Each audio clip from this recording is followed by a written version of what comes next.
వచ్చేసావా? ఏమైంది? నన్ను చేరాలి అనుకున్నావు కదా? అప్పుడే అలసిపోయావా? ఇంకా మొదలు కూడా కాలేదు. ఓడిపోయావా? ఒప్పేసుకున్నావా? మర్చిపోయావా నువ్వెవరో? మళ్ళీ గుర్తు చేస్తున్నాను. నువ్వు నా సంతానం. నువ్వు సాధారణ ఆత్మ కాదు. నువ్వు నా సమాధానం. నేను నిన్ను పుట్టించినది మామూలు మనుషుల గుంపులో కలిసిపోవడానికి కాదు. కాలం కష్టంగా ఉన్నప్పుడు ఒక వెలుగుగా నిలవడానికి నేను నిన్ను పంపాను. ఎన్నో కోరుకున్నావు, నేనివ్వలేదు. ఎన్నో అడిగావు, నేను జరగనివ్వలేదు. నేను నీకు బాధలిచ్చాను, అడ్డంకులు పెట్టాను, పరీక్షలు పెట్టాను. నువ్వు లోలోపల ఎంతో ఏడుస్తున్నావు, నాకు తెలుసు. కాని ఎందుకిలా చేస్తున్నానో తెలుసా? ఎందుకంటే నిన్ను బలంగా చేయాలనుకున్నాను.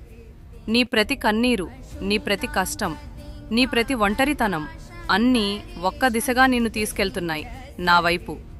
గుర్తుపెట్టుకో, ఈ ప్రపంచంలోని ఏ శక్తి కూడా నీకు నేను ఇవ్వాలననుకున్నది ఆపలేరు. నువ్వు చేసిన మంచి కర్మలను ఎవరూ తుడిచేయలేరు.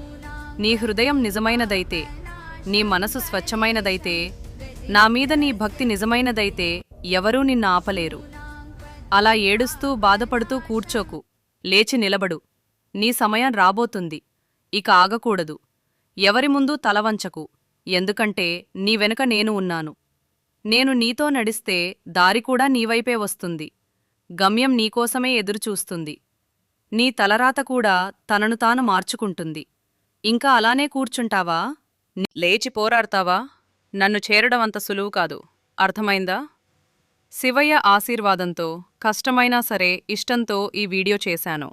నచ్చితేనే లైక్ చేయండి.